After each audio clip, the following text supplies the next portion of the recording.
What's up guys, Mike here, the Detroit Borg with a look at the Google Chromebook Pixel. So this is famous for two reasons. One of them is the high resolution display, indicated by the Pixel name of course. This is the highest resolution display of any laptop on the market, beating Apple's own MacBook Pro with Retina display. Now this also has a very high price tag, which is the other feature we're talking about here. $12.99 gets you started. So at $12.99 you get 32 gigs, Wi-Fi only. If you want 64 gigs of internal storage, you have to upgrade to the $14.49 version, which also adds 4G LTE from Verizon. This is also designed entirely in-house. So this is Google's own design, Google's own product. They didn't partner with Samsung or Acer on this. So this is largely here to inspire other manufacturers to do better with their hardware. So instead of racing to the bottom to get to the cheapest hardware possible, Google has gone all out here to show you what you can do with the Chromebook experience. Now the Google Chromebook design is all about minimalism. In fact, it extends to the packaging. So all you see is the Google name on the top, and you see the hallmark feature or the signature feature of the Pixel, which is this sort of light bar. It's ornamental. You'll find this on the back of the laptop, and we'll show you that once we get it out of the box. Now you also won't find any of the specs indicated on the box, so let's go through some of those. So we have the Intel Core i5 processor powering this, so that's dual core running at 1.8 gigahertz. We also have 4 gigs of DDR3 RAM, and we have Intel's HD Graphics 4000 integrated GPU. Alright, so let's crack this open and see what we get. So we're just going to slice the plastic right here.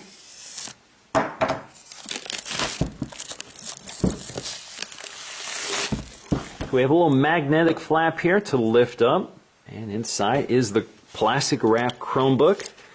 Very minimal. All you see is that slate black top panel, same with the bottom. Very simple. We're going to set that aside and take a look to see what we get inside the box. So we have a little card here, which is technical support. So there is some technical support backing up this purchase. So you have a number you can call. We also have our accessories. So we have our power brick here, the chrome branding on it. We also have our set of folding prongs here for traveling, and you can see we have an eject button here to remove the wall adapter. So if you press and hold that and pull up or pull out, you can remove the prongs. It's not the easiest thing to do. There we go. So you can see we have our connectors in here, and they've included an extension cable. So if you want to extend the range of your wall adapter to your laptop, you have that option. And we also have our safety and warranty information neatly packed in this envelope.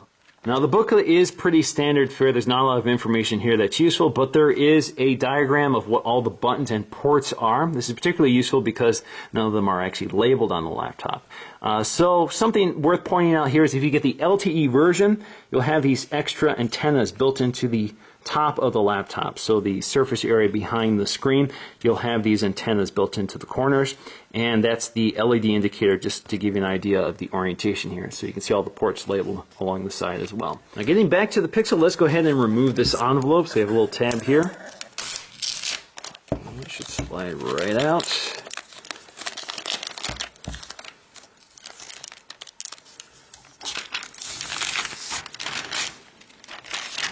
There we go.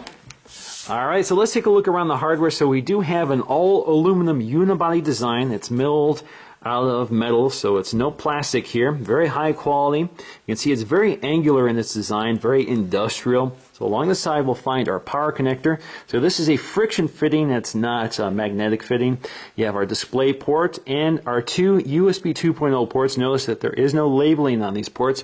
We also have our combination microphone and headphone jack. Along the front, you'll find our thumb port for lifting up the lid, as well as that ornamental LED indicator. Along the side, you'll find our SD card slot, and if you have the LTE version, you'll also find the slot here for the LTE SIM card. On the back, you'll find your hinge, and you'll also find some branding here for Chrome. Now on the bottom, you'll find a whole lot of nothing. In fact, it looks like the top of the laptop, except for the fact it has these rubber feet at each corner. Now on the bottom you also find our FCC information as well as our serial number, and the fact that this was made in China, not the US like the Nexus Q, the other Google made product. Alright, so let's go ahead and open this up for the first time and take a look. So you can see it's pretty reflective. The display is pretty reflective, although there are some anti-glare properties here, similar to the MacBook Pro with Retina display, but not quite as effective. Now you can see just how quickly it boots up. It's very fast. As soon as you open it up, it powers on for you. Now all I have to do is set this up for the first time. But before I do, I just want to talk about this display. Now one of its unique characteristics is the fact that this is not a traditional widescreen display. This is a 3x2 display, which gives more vertical space for web browsing, which is kind of the ideal use case for the Chromebook. It's very web dependent. So it's not great for watching movies because you'll get letterboxing, but it's great for scrolling through content on websites. All right, the first thing I need to do is select my language. English, United States is default. We're going to go with the US keyboard, and we're going to choose my wireless network here. I just have to log into that. All right, so I'm all set. Let's continue. And we're going to agree to the terms and conditions. And now it's running the update, so it's going to install all the updates to get us going. All right, now that the software is installed and restarted the computer, we can go ahead and log into our Google account.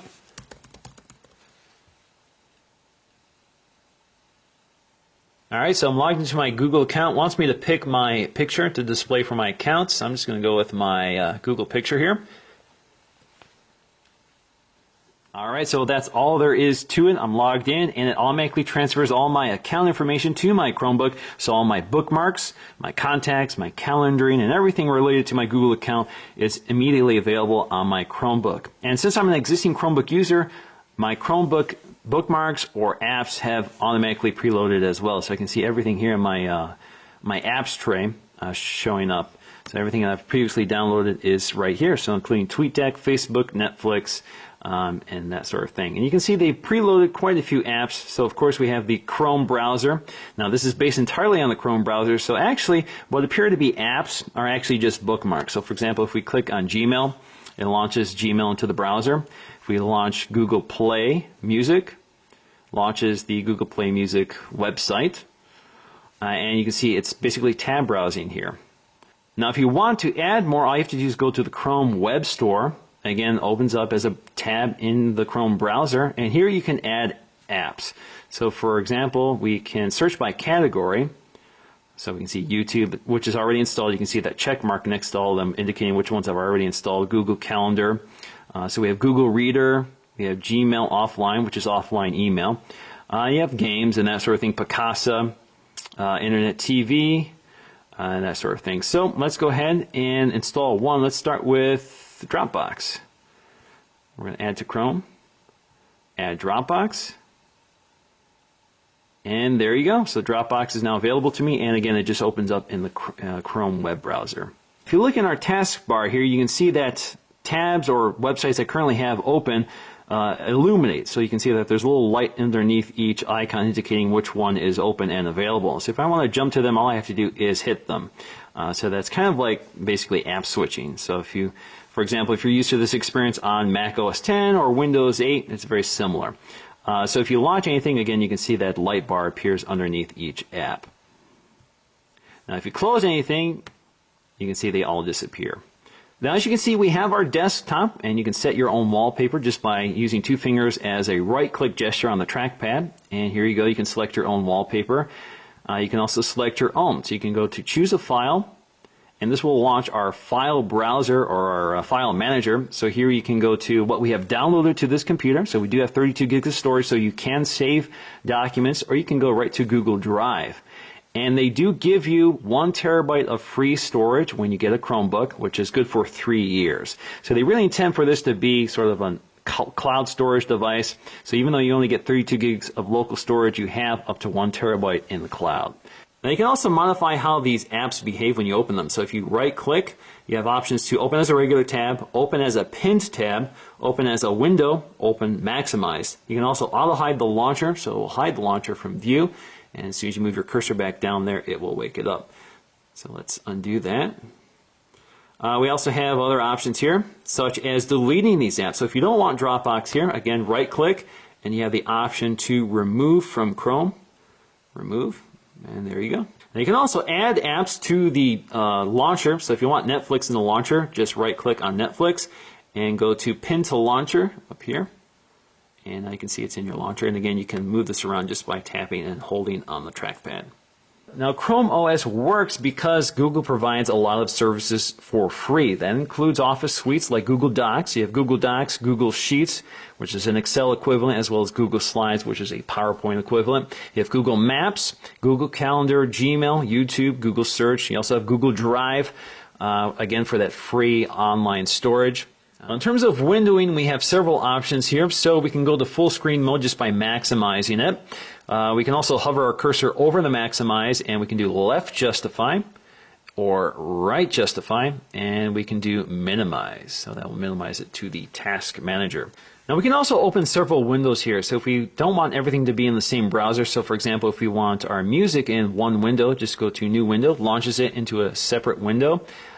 We can go to Gmail, launches that into another window, and we can continue launching other things in that window. So we have YouTube, we have search, and let's launch something else. Let's do Google Maps. So this allows us to, for example, keep Google Music in its own dedicated window, and we can minimize that. So for example, we want to play our music in the background and don't want to accidentally close it when we close our browser window. That's one way to manage that, and you can jump right to it just by tapping on it. Now, because this is a touchscreen, we can also interact with it. So, for example, let's go to full screen mode on our map here. And we can pinch in and zoom. We can scroll around. So let's go and pinch in on Michigan. Zoom out. You can zoom all the way in. You can also tap on anything here. So you can launch one of my bookmarks here for Amazon. We can go to Google+. And we can close it just by tapping that. So you get the idea here. You can even drag things around with your finger. Now, of course, you can also scroll through a website, and it has kinetic scrolling and everything like that. Now, what you can't do is pinch in and out to zoom. That's a behavior you're used to on things like a tablet. You can't do that here in this case.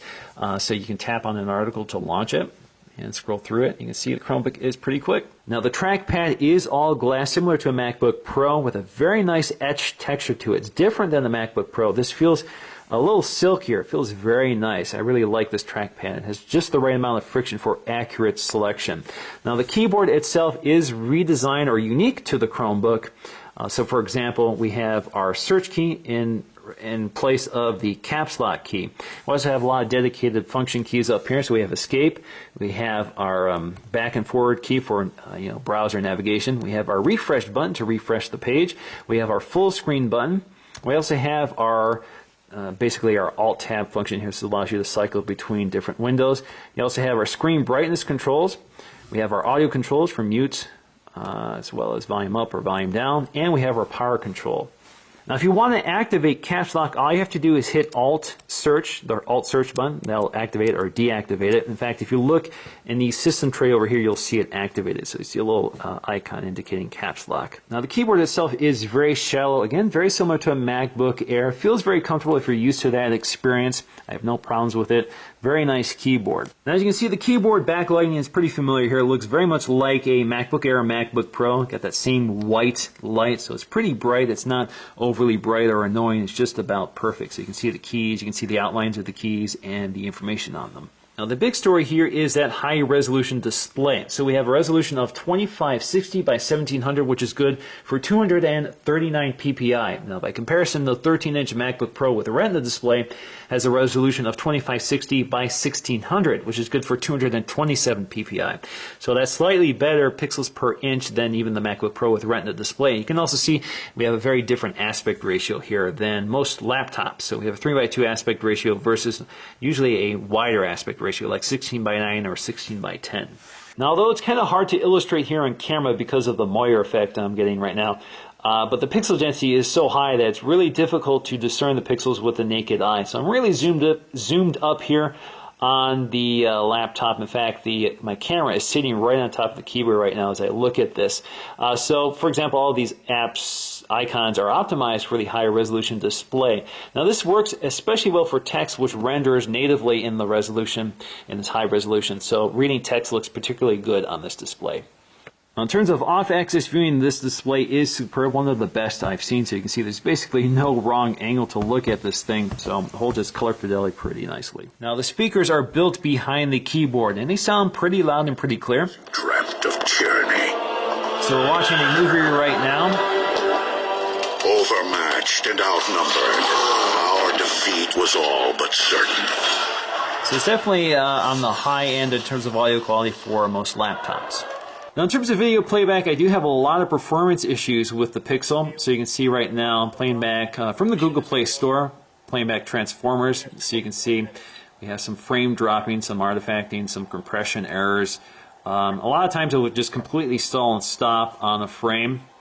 So you can see a lot of problems here.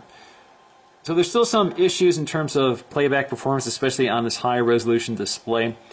So hopefully that's something they can fix in future software updates.